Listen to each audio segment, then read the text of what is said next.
الناس اتقوا ربكم الذي خلقكم من نفس واحدة وخلق منها زوجها وبث منهما رجالا كثيرا ونساء واتقوا الله الذي تساءلون به والأرحام إن الله كان عليكم رقيبا يا أيها الذين آمنوا اتقوا الله وقولوا قولا سديدا يصلح لكم أعمالكم ويغفر لكم ذنوبكم ومن يطع الله ورسوله فقد فاز فوزا عظيما أما بعد فإن خير الحديث كتاب الله وخير الهدي هدي محمد صلى الله عليه وسلم وشر الأمور محدثاتها وكل محدثة بدعة وكل بدعة ضلالة وكل ضلالة في النار.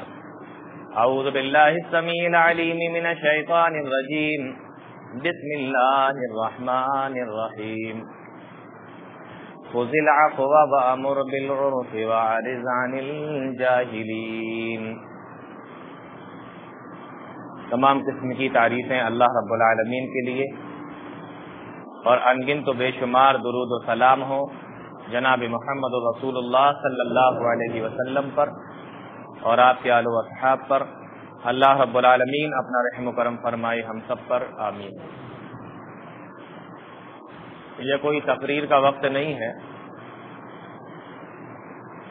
بس آپ اس کو ایک درس کے طور پر سمجھ لیجئے. چند منٹوں کے لیے آپ لوگوں کے سامنے میں حاضر ہوا ہوں اور ان چند منٹوں میں چاہتا ہوں کہ چند باتیں آپ لوگوں سے چلتے چلتے کر لی جائے. ہم اور آپ لوگ جہاں پر بھی رہتے ہیں وہاں کا ایک ماحول ہوتا ہے. آدمی اپنے گاؤں میں ہو، گھر میں ہو، محلے کے اندر ہو، جہاں پر بھی رہتا ہے چاہتا ہے کہ سکون ہو، اطمینان ہو، ٹینشن نہ ہو، اور اس کے لیے وہ بہت ساری ایسی چیزیں کرتا ہے جس سے اس کو سکون حاصل ہو. اب ایسی بہت ساری چیزیں ہیں، لیکن اس میں سے دو چار چیزیں میں آپ کے سامنے آج کے انشاءاللہ اس مختصر سے درس میں رکھوں گا. آپ لوگ جو سارے لوگ ساتھ میں رہتے ہیں، اس میں سب سے پہلا کام آپ کو یہ کرنا پڑے گا کہ آپس میں ایک دوسرے کے اوپر رحم کریں، آپس میں ایک دوسرے کے ساتھ رحم و کرم کا معاملہ کریں، ایک دوسرے کے ساتھ رحمت کا اور رحم کا معاملہ کریں.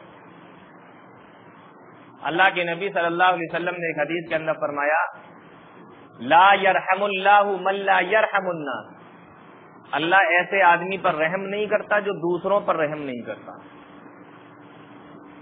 ہو سکتا ہے کہ آپ کو کسی دوسرے کی کچھ باتیں خراب لگتی ہوں، ایسا بھی ہو سکتا ہے کہ کچھ باتیں کسی دوسرے کی آپ کو بری لگیں، لیکن ایسے وقت میں آپ کا رویہ کیا ہے وہ طے کرتا ہے کہ آپ کی تعلیم کیسی ہے، آپ کی تربیت کیسی ہے. آپ کا رویہ طے کرے گا، اس کا نہیں. آپ نے دیکھا کہ فلاں آدمی ایسا غلط کر رہا ہے، آپ پھر اس کے ساتھ میں کیا کر رہے ہو یہ بتاتا ہے کہ انسان کی تعلیم کیسی ہے، تربیت کیسی ہے، یہ کس ماحول کا ہے، اس کے گھر کا ماحول کیسا ہوگا. آپ کا رویہ، اس کا نہیں.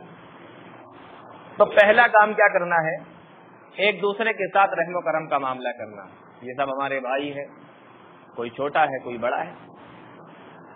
تو پہلے نرمی ہونا چاہیے دل کے اندر، ایک دوسرے کے لیے، ایک دوسرے کے لیے جگہ ہونا چاہیے، رحم ہونا چاہیے. تو پہلا کام رحم و کرم. اللہ کے نبی صلی اللہ علیہ وسلم نے ایک حدیث کے اندر ارشاد فرمایا، ارحموا اہل الارض یرحمکم من فی السماء.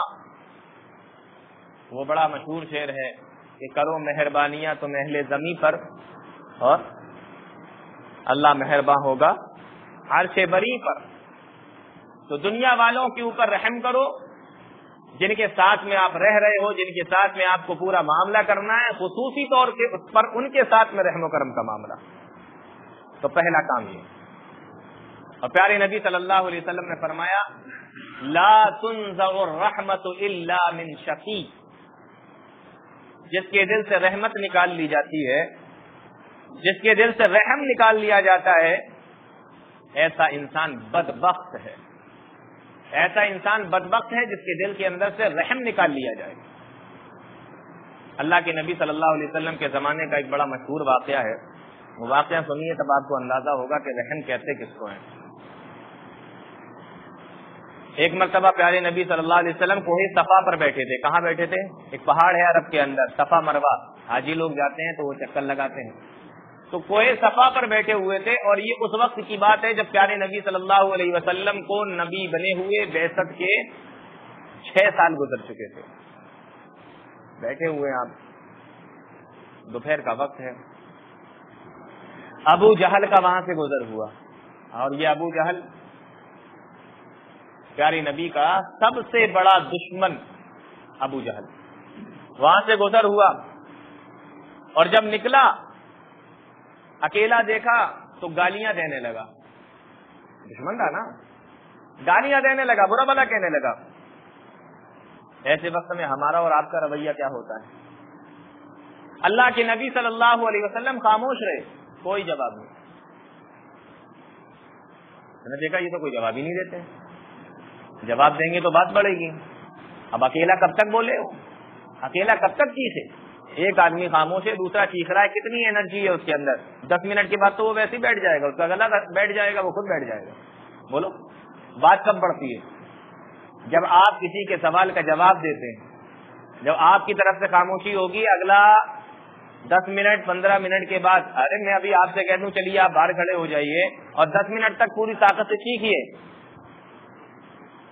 10 منٹ تک 6 یا 7 منٹ جب گزریں گے تو آپ کا گلا بیٹھ چکا ہوگا، نسیں پھول چکی ہوں گی، منہ لال ہو چکا ہوگا، اور تھک کے ایک طرف بیٹھے ہوں گے. کہاں پھنسا دیا؟ اس نے دیکھا میں اکیلے گالیاں بک رہا ہوں، یہ تو کچھ جواب ہی نہیں دیتے. پاس میں پتھر پڑا ہوا تھا، ایک پتھر اٹھایا، اللہ کے نبی صلی اللہ علیہ وسلم کے سر پر مار دیا. گالی کے بعد اگلا اس سے ہاتھ پیر کا آتا ہے، لڑائی کا آتا ہے، تو مار دیا. اللہ کے نبی صلی اللہ علیہ وسلم کے سر سے خون تو نکلا، لیکن آپ نے کوئی جواب نہیں دیا، خاموش بیٹھے رہے. آپ اپنے گھر آ گئے. پیارے نبی کے ایک چچا تھے حضرت حمزہ، نام سنا ہے نا؟ اور یہ بڑے طاقتور، بڑے تگڑے پہلوان انسان تھے حضرت حمزہ. یہ دن بھر شکار کھیلتے تھے، پہلوانی کرتے تھے، صبح پھر شکار میں نکل جاتے تھے. ان کا یہی کام تھا. بس شام کو شکار سے جب لوٹ کر آئے تو جس وقت پتھر مارا اس پہاڑ پر حضرت حمزہ کی ایک لونڈی، ایک باندی. لونڈی اور باندی جانتے ہیں نا؟ جیسے پہلے غلام ہوتے تھے، عورتوں میں لونڈی باندی ہوتی ہے. تو ایک لونڈی ایک باندی حضرت حمزہ کی، وہ اس پہاڑ پر بکریاں چرا رہی تھی. اس نے سارا معاملہ اپنی آنکھوں سے دیکھا، اور شام کو جب حضرت حمزہ رضی اللہ تعالیٰ عنہ واپس آئے تو آ کر کہا کہ تم تو بہت بڑے پہلوان بنے پھرتے ہو، دن بھر شکار کھیلتے ہو، صبح صبح پہلوانی بھی کرتے ہو، لمبے ہو، چوڑے ہو، تگڑے ہو، سب کچھ، لیکن تمہارے بھتیجے کے ساتھ میں کیا ہو رہا ہے تمہیں کچھ خبر ہے؟ اب چونکہ اسلام تو لائے نہیں تھے، مسلمان تو یہ بھی نہیں ہوئے تھے، لیکن عرب کے اندر قوم اور قبیلہ بہت چلتا تھا، خاندان بہت چلتا تھا. میرے خاندان کے، میرے بھتیجے کے ساتھ میں ایسا. تو وہ جو ایک غیرت ہوتی ہے خاندان والی، وہ غیرت حضرت حمزہ رضی اللہ تعالیٰ عنہ کی جاگی. اور حدیث کے اندر آتا ہے کہ حضرت حمزہ رضی اللہ تعالیٰ عنہ ابھی کمان کو زمین پہ بھی نہیں رکھا تھا. کمان ہوتی ہے نا، تیر جلاتے ہیں جس سے شکار کھیلتے ہیں. کمان کو زمین پہ بھی نہیں رکھا تھا. اسی کمان کو لے کر ہاتھ میں پکڑے ہوئے غصے کے مارے گھر سے باہر نکل گئے، اور ابو جہل کو ڈھونڈتے پھر رہے ہیں مکہ کے اندر، کہیں پر مل جائے تو بدلہ لے لیا جائے. گھر پر بھی گئے، نہیں ملا، اور بعد میں پتا چلا کہ مکہ کے چند سرداروں کے ساتھ میں بیٹھ کر خانہ کعبہ کے پاس میں بیٹھا ہوا ہے. حضرت حمزہ رضی اللہ تعالیٰ ابو جہل کے پاس میں پہنچے، اور وہاں پہنچنے کے بعد پہلے تو ابو جہل کے پاس میں کھڑے ہو کر گالیاں دی، جس طریقے سے ابو جہل نے میرے نبی جناب محمد رسول اللہ صلی اللہ علیہ وسلم کو گالیاں دی تھی، پہلے گالیاں دی اور اس کے بعد وہی کمان جو ان کے ہاتھ میں تھی ابو جہل کے سر پہ اتنی زور سے مارا کہ ابو جہل کا بھی سر پھٹ گیا اور اس کے سر سے بھی خون نکلنے لگا۔ بدلہ ہو گیا نا، بدلہ تو ہو گیا، گالیاں بھی دے دی، سر بھی پھاڑ دیا۔ وہاں سے چلے سیدھے اللہ کے نبی صلی اللہ علیہ وسلم کے پاس میں پہنچے اور پیارے نبی صلی اللہ علیہ وسلم کے پاس میں آ کر کہنے لگے، اے میرے بھتیجے خوش ہو جاؤ، میں نے تمہارا بدلہ لے لیا ہے، میں نے تمہارا بدلہ لے لیا، خوش ہو جاؤ۔ پیارے نبی صلی اللہ علیہ وسلم نے ارشاد فرمایا، اے میرے چچا میں دنیا میں بدلہ لینے کے لیے نہیں آیا، اگر میں دنیا کے اندر بدلہ لینے لگوں گا تو دنیا والوں کو معاف کرنے کے طریقے کون بتائے گا، دنیا والوں کو معاف کرنے کے طریقے کون سکھائے گا؟ اے میرے چچا میں بدلہ لینے کے لیے نہیں آیا اور میں اتنی چھوٹی چھوٹی باتوں سے خوش بھی نہیں ہوتا ہوں۔ بھتیجے کس بات سے تم خوش ہوتے ہو، تمہیں کون سی بات اچھی لگتی ہے؟ کہا میرے چچا بدلہ لینے کی بجائے اگر تم کلمہ پڑھ لو تو میں خوش ہو جاؤں گا۔ حضرت حمزہ کہتے ہیں اس میں کون سی بڑی بات ہے، اور تاریخ میں لکھا ہوا ہے اسی وقت حضرت حمزہ نے کلمہ پڑھ لیا اور مسلمان ہو گئے۔ تو پہلے بدلہ نہیں، رحم و کرم کا معاملہ۔ اللہ کے نبی صلی اللہ علیہ وسلم نے فرمایا،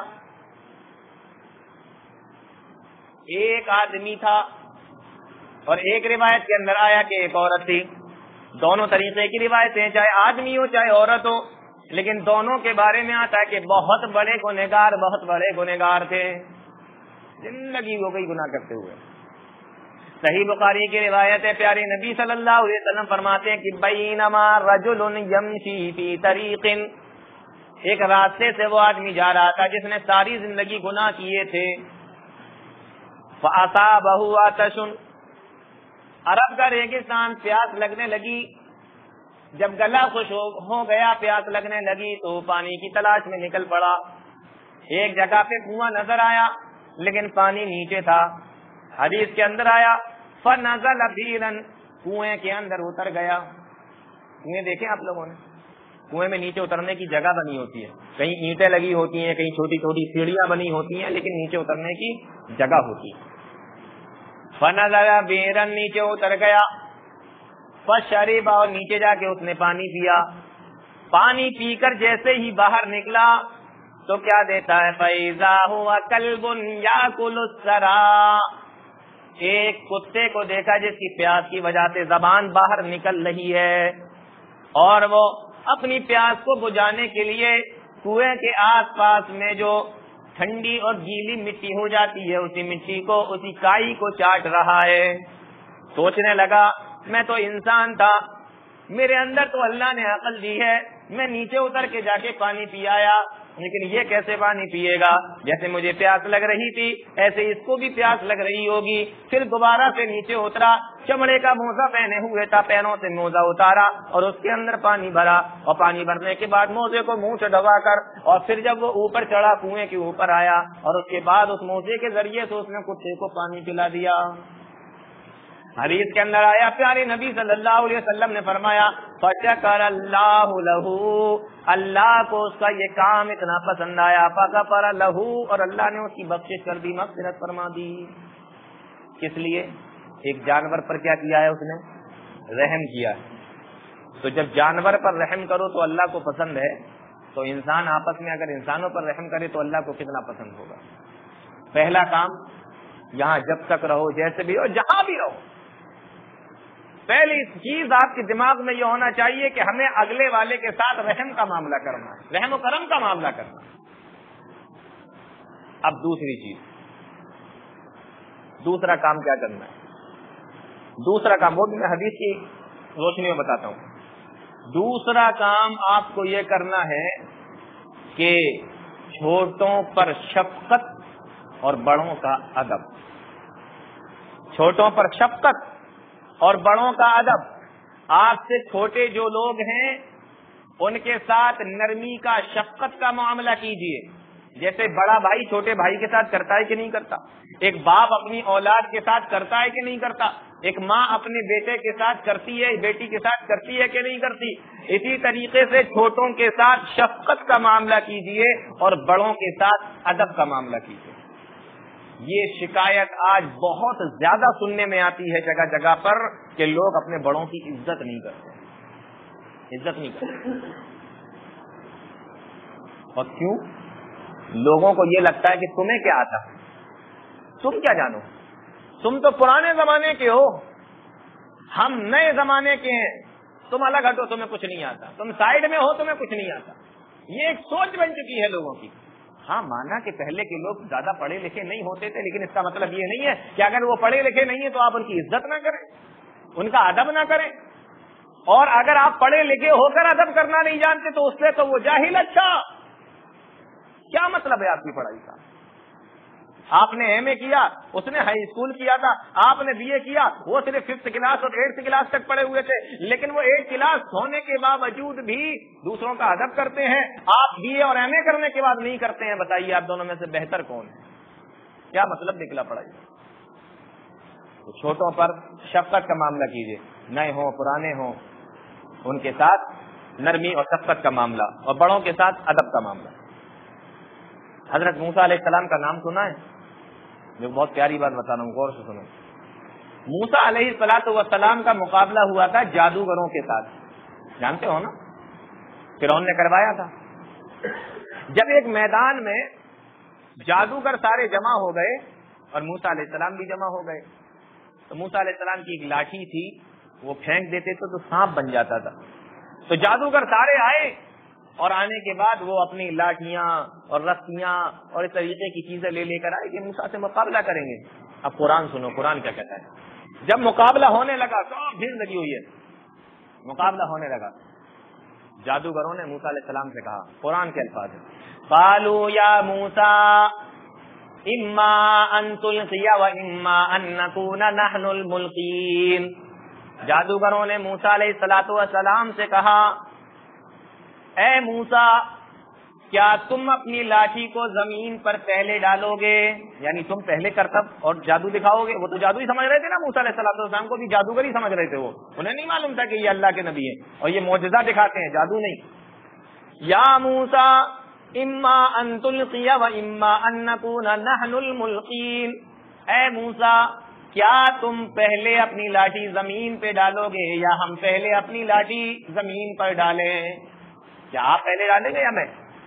موسیٰ علیہ السلام نے جواب دیا، قال القوا، نہیں، آپ لوگ ہی پہلے اپنی لاٹھی کو زمین پر، رسیوں کو زمین پر ڈالیں، پہلے آپ ہی اپنا جادو دکھائیں۔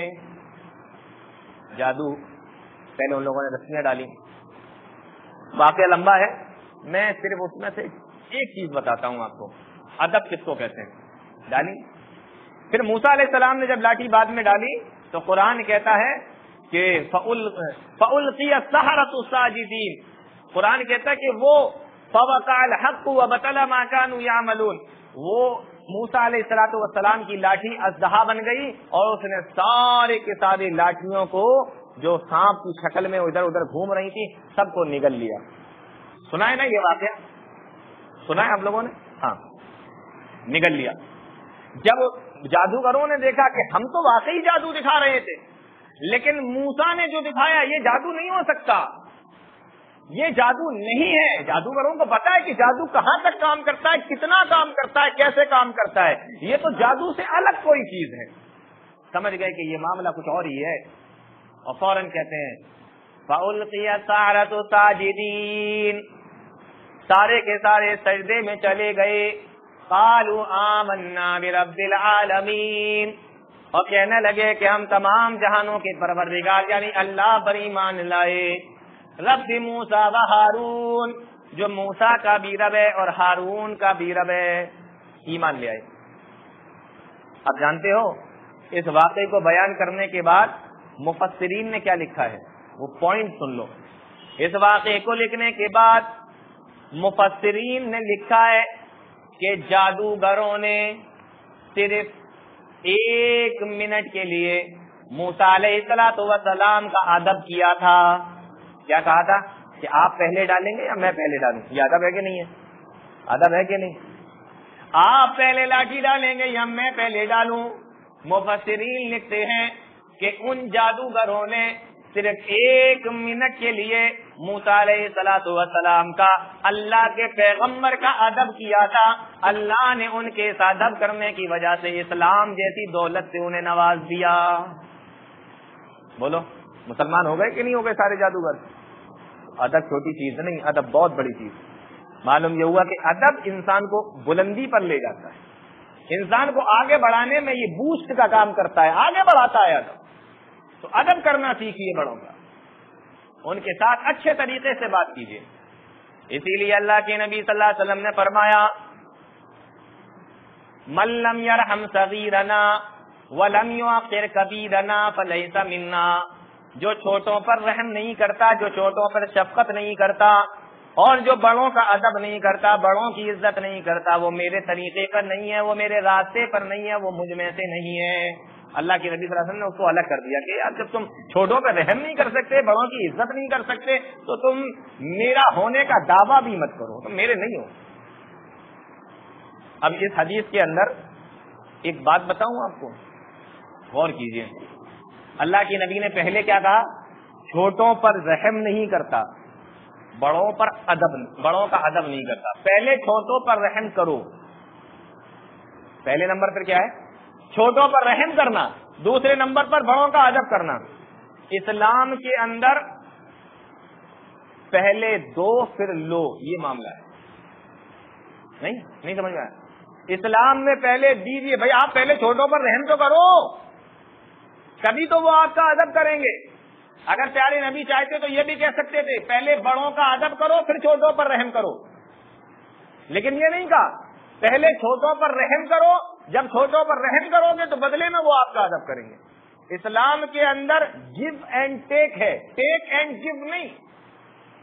ہر انسان یہ چاہتا میرا ادب تو ہو، لیکن وہ کیا کر رہا ہے؟ وہ رحم کر رہا ہے، وہ شفقت کر رہا ہے؟ نہیں. جب آپ رحم کر نہیں سکتے، شفقت کر نہیں سکتے چھوٹوں کے اوپر، تو پھر آپ کیسے ایکسپیکٹ کر رہے ہیں ان سے، کیسے امید کر رہے ہیں آپ ان سے کہ وہ ہمارا ادب کریں گے؟ اسلام کے اندر ہے پہلے دو پھر لو، یعنی پہلے آپ رحم کرو، اس کے بعد آپ کو ادب ملے گا. موسیٰ علیہ السلام کا قرآن کے اندر یہ واقعہ کئی جگہ بیان کیا گیا ہے، لیکن میں آپ کو ایک پوائنٹ بتاؤں. آپ کو جب آپ یہ واقعہ پڑھو گے تو ان جادوگروں نے جب سجدہ کیا اور ایمان لے آئے تو جانتے انہوں نے کیا کہا؟ رب موسیٰ و ہارون، ہم موسیٰ اور ہارون کے رب پر ایمان لائے. یہ کہاں پر ہے؟ یہ 9ویں پارے میں. اور 16ویں پارے میں جب یہ واقعہ پڑھو گے تو وہاں پہ ملے گا کہ رب ہارون و موسیٰ، ہم ہارون اور موسیٰ کے رب پر ایمان لائے. 9ویں پارے میں پہلے موسیٰ کا ذکر ہے، بعد میں ہارون کا. غور سے سنو. اور 16ویں پارے میں پہلے ہارون کا ذکر ہے، بعد میں موسیٰ کا. یہ کیا معاملہ؟ ایک جگہ موسیٰ کو پہلے ذکر کیا گیا، ہارون کو بعد میں، دوسری جگہ ہارون کو پہلے ذکر کیا گیا، موسیٰ کو بعد میں. کیوں؟ اس لیے کہ عظمت میں، فضیلت میں موسیٰ علیہ السلام بڑے تھے، ہارون علیہ السلام چھوٹے تھے.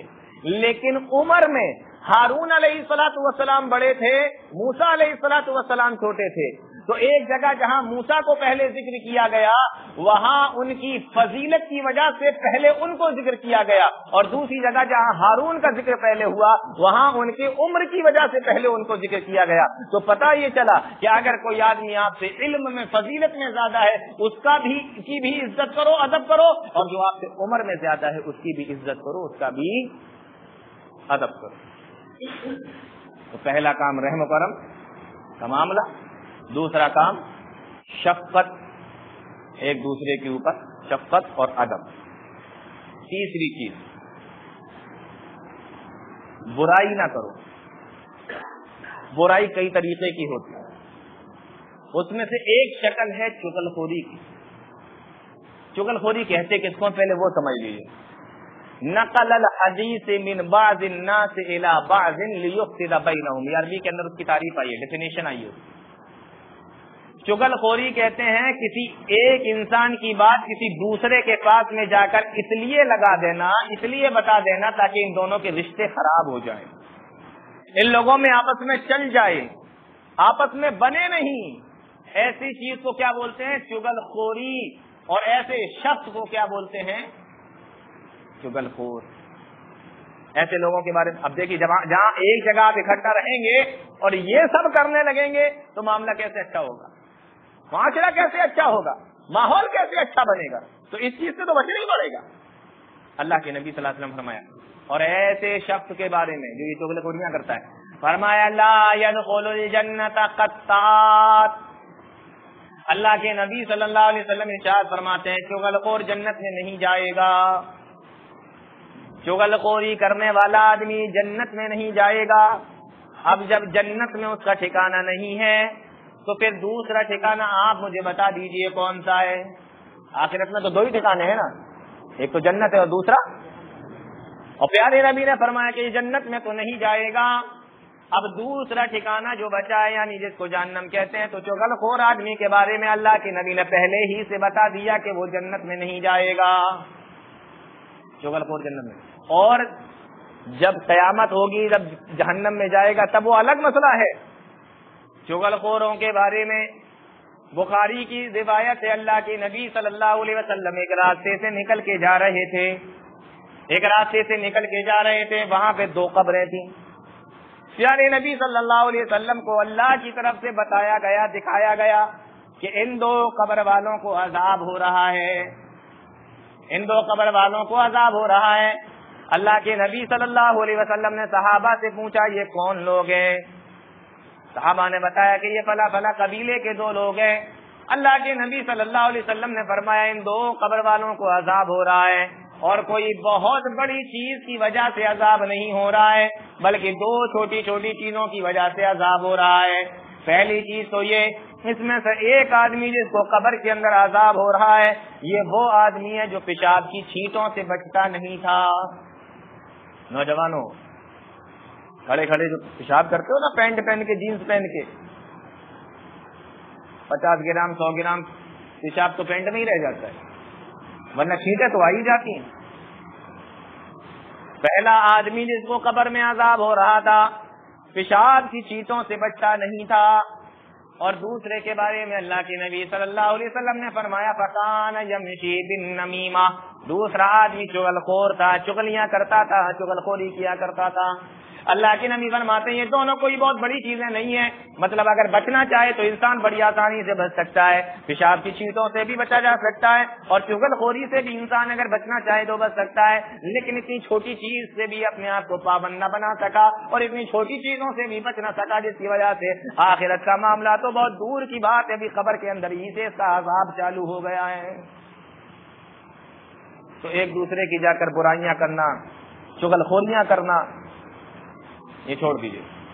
اور ایک حدیث کے اندر اللہ کے نبی صلی اللہ علیہ وسلم نے فرمایا اے لوگوں کیا میں تمہیں نہ بتا دوں کہ دنیا کے اندر اور اللہ کی نظر میں سب سے زیادہ برا آدمی کون سا ہے؟ صحابہ کرام نے پوچھا اللہ کے نبی ضرور بتائیے.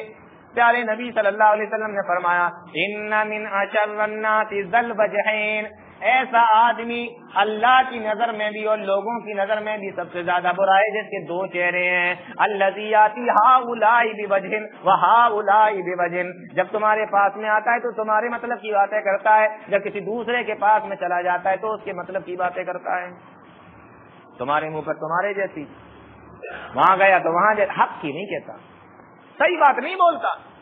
تمہارے پاس بیٹھا تو تمہیں لگا یہ تو میرا ہمدرد ہے، آپ نے اس کو اپنے راز بھی کبھی کبھی بتا دیے ہمدرد سمجھ کر، کبھی کچھ اور بھی کسی کے بارے میں کہہ دیا، وہ فٹ سے یہاں سے گیا تو وہاں جا کے اس نے لگائی. یہ اس کو کیا کہتے ہیں؟ دو چہرے والا. الذی یاتی ہؤلاء بوجہ وہؤلاء بوجہ. میرے بھائیوں اگر معاشرے کو اور اپنے ماحول کو اچھا بنانا ہے تو یہ تیسری چیز ہے، اس کا دھیان رکھنا پڑے گا. بہت سارے لوگوں کو غیبت کرنے کی عادت ہوتی ہے. غیبت جانتے ہیں کس کو کہتے ہیں؟ چغل خوری تو یہ ہے کہ ادھر کی بات ادھر بتانا تاکہ لوگوں میں برائی پیدا ہو جائے. اور غیبت کس کو کہتے ہیں؟ ایک مرتبہ اللہ کے نبی صلی اللہ علیہ وسلم نے صحابہ سے پوچھا میرے صحابہ غیبت جانتے ہو کس کو کہتے ہیں؟ کہا اللہ کے نبی اللہ و رسولہ عالم، اللہ اور اس کا رسول بہتر جانتے ہیں کہ غیبت کیا ہے. اللہ کے نبی صلی اللہ علیہ وسلم نے فرمایا ذکروں کا آقا کا بما یکرہ، کسی انسان کی بات کسی دوسرے کو بتا دینا اور جب اس انسان کو وہ بات معلوم ہو تو اس کو برا لگے. یعنی میری بات آپ کسی دوسرے کو بتا دیں اور مجھے پتا چلے کہ آپ نے یار وہ بات میری فلاں جگہ بتا دی تو مجھے برا لگا, آپ نے میری بات وہاں کہہ دی, میں نے آپ کو اس لیے تو نہیں بتائی تھی. یعنی یا آپ کو میری اگر کوئی بات معلوم ہے تو آپ کسی دوسری جگہ اس کا ذکر کر رہے ہیں, تو اب مجھے برا لگا کہ بتانا نہیں چاہیے تھا, میں ان کو ایسا نہیں سمجھتا تھا, وغیرہ وغیرہ. تو یہ ہے غیبت.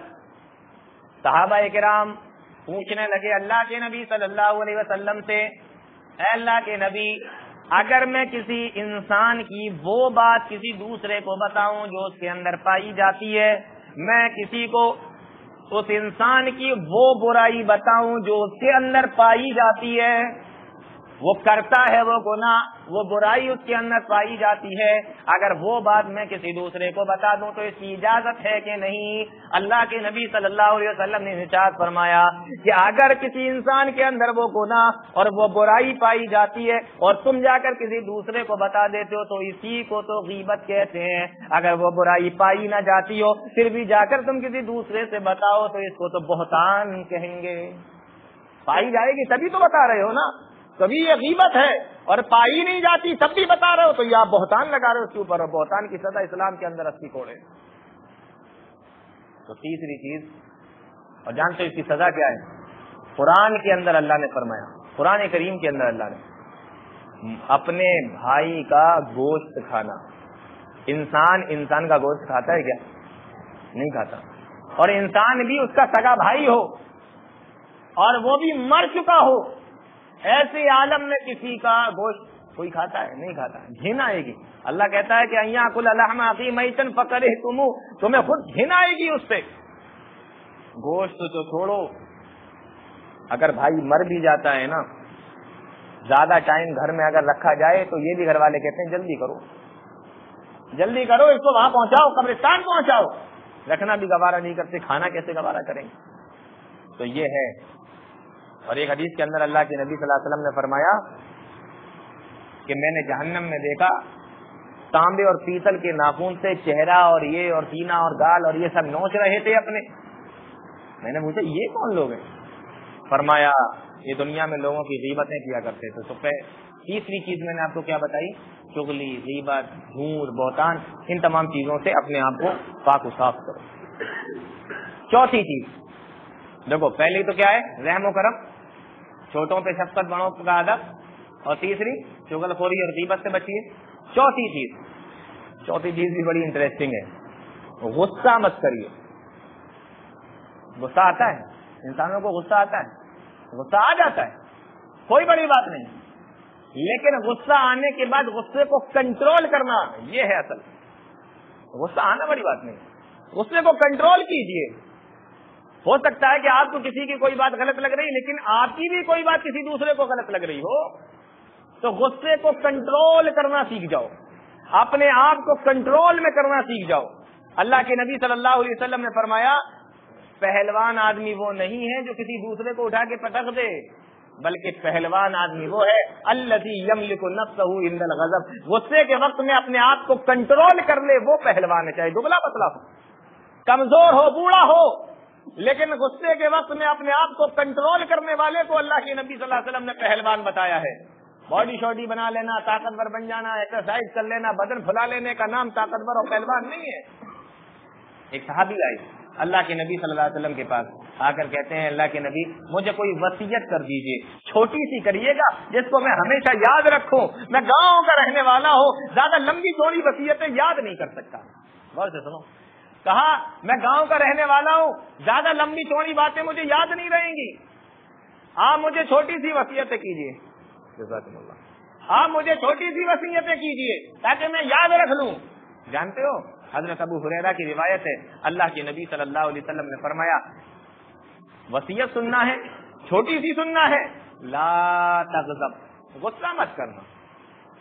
اس نے کہا یار یہ تو بڑی چھوٹی سی بات بتا دی, اتنی چھوٹی سی تو میں نے نہیں سمجھا تھا, یہ تو بڑی آسان سی بات بتا دی, تو سب کو پتا ہے کہ غصہ نہیں کرنا, غصہ نہیں کرنا چاہیے. تو اس نے دوبارہ سے کہا, ہاں حدیث کے اندر آیا, اس نے دوبارہ سے پوچھا اللہ کے نبی کوئی نصیحت کر دیجئے, کوئی وصیت کر دیجئے. پیارے نبی نے دوبارہ بھی کہا لا تغضب, غصہ مت کرنا, غصہ مت کرنا.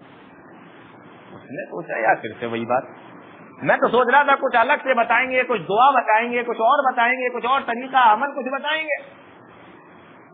تیسری بار پوچھا, اللہ کے نبی کوئی وصیت کر دیجیے, میں گاؤں گاؤں بہت دور سے آتا ہوں, کوئی چھوٹا سا کام بتا دیجیے میں یاد کر لوں. جانتے ہو پیارے نبی صلی اللہ علیہ وسلم نے تیسری بار بھی فرمایا لا تغضب, غصہ مت کر. تو غصے پہ کنٹرول کرنا چاہیے, غصہ سب کو آتا ہے. اب جب آئے تو اعوذ باللہ من الشیطان الرجیم پڑھ لیجیے. ایک مزے کی بات بتاؤں, انسان کو جب غصہ آتا ہے نا, قرآن کریم کے اندر اللہ رب العالمین نے فرمایا کہ جب غصہ, 3 جگہ پر اللہ رب العالمین نے فرمایا کہ جب غصہ آئے تو اعوذ باللہ من الشیطان الرجیم پڑھو, اعوذ باللہ من الشیطان الرجیم میں غصہ آئے. سوچنے کی بات ہے کہ جب غصہ آ رہا ہے تو اعوذ باللہ پڑھنے کا حکم کیوں دیا جا رہا ہے؟ غور کیجیے ذرا.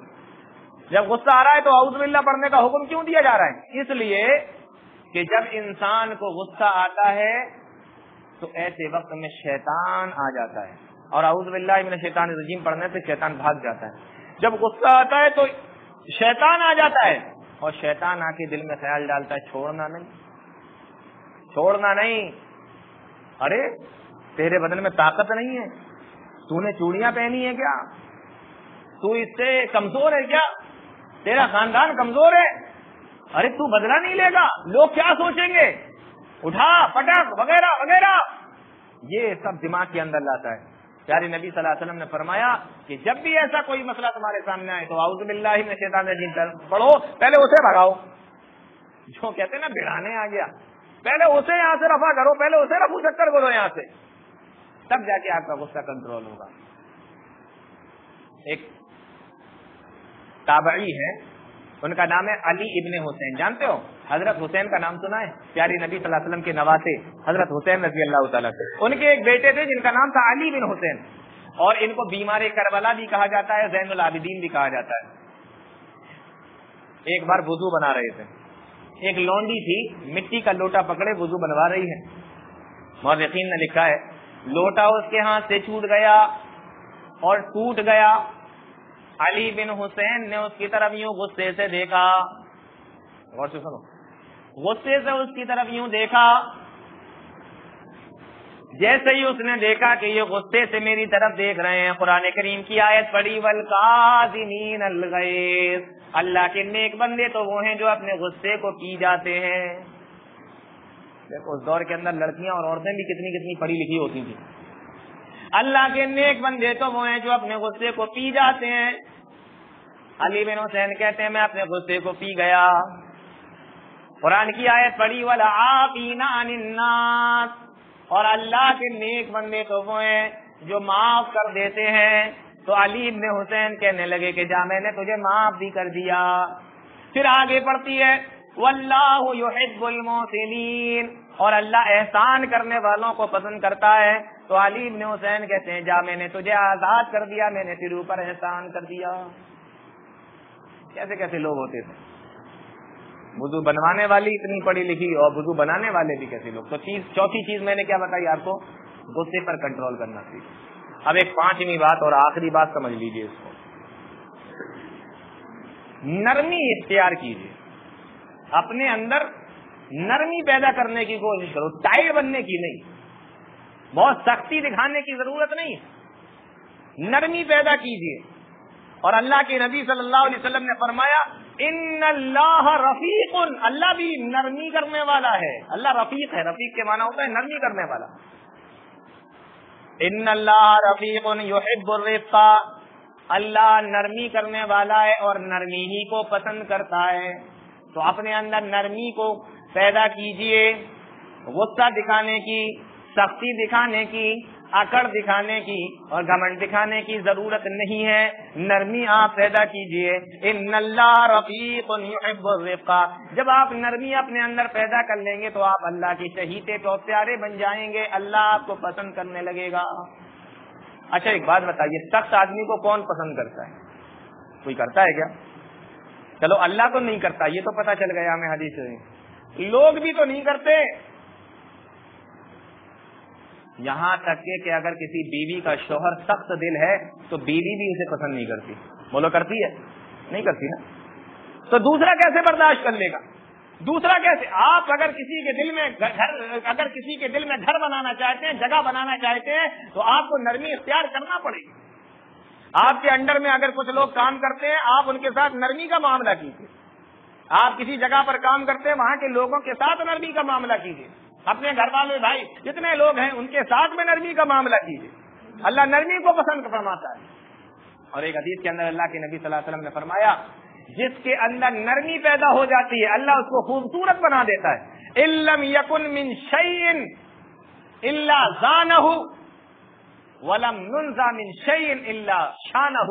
پیارے نبی صلی اللہ علیہ وسلم نے فرمایا، اللہ جس میں نرمی پیدا کر دیتا ہے اس کو خوبصورت بنا دیتا ہے، اور اللہ جس کے اندر سے نرمی نکال لیتا ہے اس کو بدصورت بنا دیتا ہے، اسے کوئی پسند نہیں کرتا۔ آپ اچھے باس بننا چاہتے ہیں، اچھے مینیجر بننا چاہتے ہیں، اپنے اندر نرمی پیدا کریں، اور نرمی جب آپ پیدا کریں گے تو اللہ کا قرآن کہتا ہے لا تستوی الحسنۃ ولا السیئۃ ادفع بالتی ہی احسن۔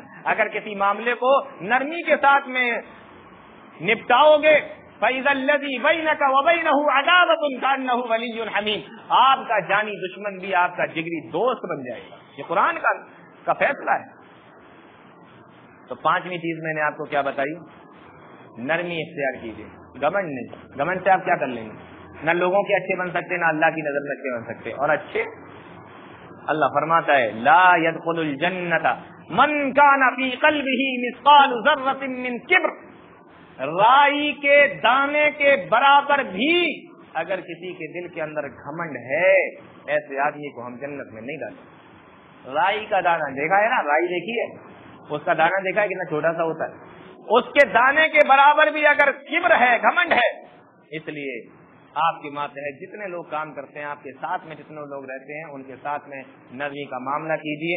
اللہ کے نبی صلی اللہ علیہ وسلم نے ایک حدیث کے اندر ارشاد فرمایا کہ جس کو نرمی دے دی گئی سمجھ لو اس کو ساری بھلائیاں دے دی گئی، اور جس کے اندر سے نرمی نکال لی گئی تو سمجھ لو کہ اس کے اندر سے ساری بھلائیاں نکال لی گئی۔